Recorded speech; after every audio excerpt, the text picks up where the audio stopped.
코로나19 확산으로 전 세계에 비상이 걸린 가운데 때 아닌 메뚜기 떼가 창궐해 또 다른 타격을 주고 있습니다. 메뚜기 떼는 동아프리카와 중동을 지나 중국까지 위협하고 있는데요. 네, 오늘 날씨학개론에서는 메뚜기 떼의 발생 원인과 피해에 대해 알아보겠습니다. K웨더 반기석 센터장과 함께합니다.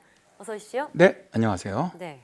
자, 아프리카는 메뚜기 떼의 습격으로 엄청난 고통을 받고 있다고 합니다. 메뚜기 떼가 벌써 서울의 10배 이상의 면적을 휩쓸고 지나갔다고 하는데 그만큼 식량난이 좀 우려되는 상황이라고요? 네, 그렇습니다. 사막 메뚜기 떼는 지난해 말이죠. 아프리카에 상륙하면서 이제 케냐와 소말리아 또 에티오피아를 거쳐서 한 달 만에 우간다와 탄자니아까지 그 기세를 키웠습니다. 네. 메뚜기 떼가 창궐한 동아프리카는 원래 분쟁이 심한 데다가 식량 부족으로 가장 고생하는 지역이죠. 예. 이곳에 이제 메뚜기 떼가 덮치면서 그야말로 재앙이 일어난 거죠. 네. 세계 모든 언론이 현재 코로나19에 집중되면서 메뚜기 떼의 엄청난 피해는 보도가 잘 되지 않고 있는데요. 네.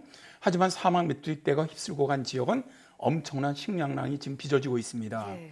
이 메뚜기 떼는 잡식성으로 쌀이나 귀리는 물론 옥수수, 바나나까지 가리지 않고 먹는데요. 그래서 실제로 지난 2월 2일 메뚜기 떼가 막대한 양의 작물과 사료를 먹어치우고 있다면서 소말리아 농업부는 국가 비상사태를 선포하기도 했습니다. 비상사태까지요. 네, 현재 메뚜기 떼는 동아프리카를 떠나서 중동을 강탈했는데요. 중동은 지금이 수확기거든요. 예. 우리가 먹을 식량이 순식간에 다 사라질 수 있다는 거죠. 네. 사실 메뚜기는 들판에서 흔히 볼 수 있는 친숙한 곤충인데 어떤 이유로 이렇게 농작물에 큰 피해를 주는 무서운 존재가 된 건가요? 메뚜기 떼는 처음에는 밀도수가 굉장히 낮아요. 예. 근데 이렇게 밀도수가 낮을 때는 각자 행동을 하고 통일된 움직임을 보이지 않습니다. 네. 근데 이게 개체수가 늘어나서 밀도가 1제곱킬로미터당 20마리가 넘으면은 마치 기다렸다는 듯이 하나의 집단을 이루면서 식욕이 급격하게 증가합니다. 네. 호주 시드니 대학 연구팀은 1제곱킬로미터당 20마리의 개체 밀도가 임계 전환점이라고 말하는데요.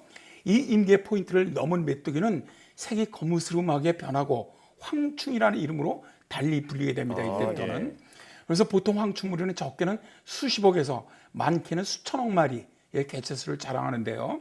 이 사막 메뚜기는 이들이 사는 곳이 유난히 건조해지면 먹잇감이 부족해진 메뚜기들이 아직 먹을 만한 풀이 남아있는 장소로 이동을 하다가 한 곳으로 모인다고 해요. 네. 이 과정에서 서로 부딪히거나 또 냄새를 맡는 것과 같은 접촉이 이루어지면 이것이 서로 자극제가 되면서 체내 세로토닌의 분비량이 평소보다 3배 가까이 늘어난다고 하는데요. 예.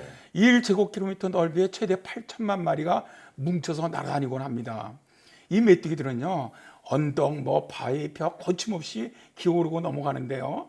구덩이나 호가 있으면 선두대열이 엎드려서 구덩이를 메우고 그 뒤면은 메뚜기들이 마치 그 평지처럼 그 선두대열을 밟고 네. 넘어가면서 전진하곤 합니다. 예. 그러니까 이 벼메뚜기가 일정 개체를 넘어서면은 습성이 변하면서 좀 집단으로 몰려다니게 되면서 이 농지 같은 걸 황폐화시킨다 이런 얘기인데요. 자, 그러면 앞서 소말리아에서는 좀 국가 비상사태가 선포될 정도라고 하셨잖아요. 다른 나라 사정은 어떤가요?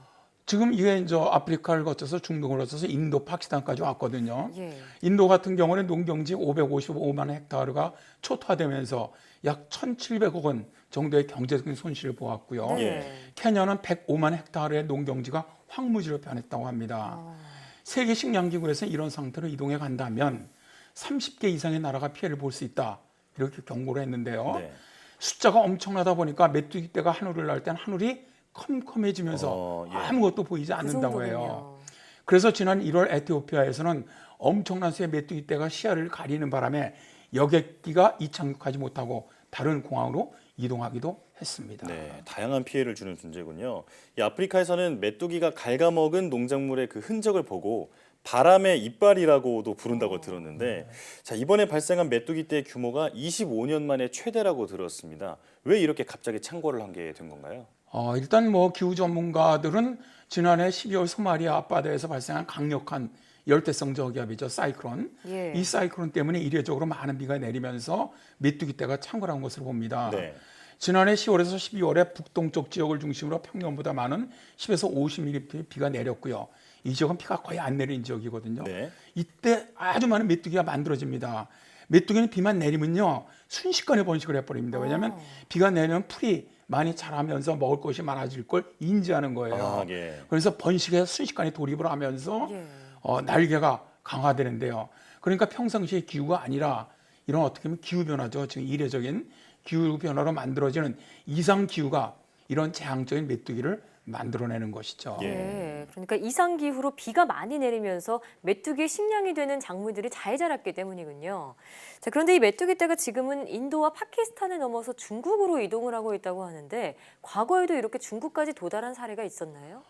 예전에도 이제 지금 아프리카의 뿌리라고 부르죠. 동북부 지역, 에티오피아라든가 뭐 수단이라든가 소말리아 네. 이쪽 지역을 얘기하는데 이쪽 지역에서 주로 만들어져서 요르단이나 이스라엘, 사우디아라비아 등지에서 겨울을 보내요. 그리고 그 다음에 봄부터 이동을 하면서 이라크를 습격을 하고요. 그 초가을까지 이라크에서 인도까지 광대한 지역을 초토화시킵니다. 네. 그리고 나서 9월이 되면 다시 아프리카로 되돌아갑니다. 네. 이런 이동 경로가 가장 많았거든요. 네. 근데 이번 경우에는 더 동쪽으로 지금 이동을 하고 있습니다. 이제 바로 중국까지 지금 바로 앞에까지 진입을 하고 있거든요. 예. 중국 같은 경우 작년에 아프리카 돼지 열병으로 엄청난 피해를 보았고 또 잘 아시면 이번에 코로나19로 국가가 엄청난 또 우환을 겪었는데 네. 또 다시 엄청난 메뚜기 떼가 중국을 지금 향하고 있다고 해서 아주 초긴장 상태라고 네. 하죠. 그렇군요. 중국 다음은 우리가 되는 게 아닌가 이런 걱정도 좀 드는데요. 네. 자, 아시아로 이렇게 이동해 오는 만큼 적절한 대안과 또 대처 방안이 필요할 것 같습니다. 어떤 대책이 있나요? 일단 뭐 중국 같은 경우는 전체 GDP 가운데 농업이 차지하는 게 7.2% 정도거든요. 예. 경제적 비중이 굉장히 크다는 얘기죠. 네. 중국은 뭐 지난해에도 수백만 마리의 거연벌레, 이게 이제 밤나방 애벌레인데 이 습격으로 농작물 피해를 엄청나게 보기도 했어요. 올해는 뭐 코로나19가 퍼진 상황에서 메뚜기 떼까지 올 경우 경제적 타격은 엄청날 것으로 일단 예상을 합니다. 네. 이렇게 이제 상황이 심각하다 보니까 중국 쪽으로 오는 데가 바로 이제 이 파키스탄이거든요. 파키스탄이 10만 마리의 오리 부대를 보내서 메뚜기 떼를 좀 저지하는 이런 방안도 거론이 됐습니다. 네. 예. 근데 이제 파키스탄 현지에서 지원 작업을 하고 있는 중국 전문가들은 이 파키스탄은 굉장히 물이 없어요. 근데 거위들은 물이 있어야 되거든요. 오리가 생존하기 그렇죠. 위해서는. 이제 그렇다 보니까 파키스탄의 피해 지역이 지금 이제 사막 지역이거든요. 네. 온도가 매우 높고 또 물도 없고 그러다 보니까 이제 그걸 거절을 했죠. 그래서 현재는 이제 일단 뭐 대량으로 살충제를 살포하는 그런 방안을 검토하고 있다고 합니다. 중국 정부도 만일의 사태에 대비를 하고 있는 모습인데 사실 지구 한 곳에서 일어나는 문제는 더 이상 그 지역의 문제가 아니라는 것 저희가 최근의 경험으로 너무나 잘 알고 있죠. 혹시 모를 사태에 대비하는 자세도 필요해 보입니다. 네, 그렇습니다. 네, 오늘 말씀 고맙습니다. 네, 감사합니다.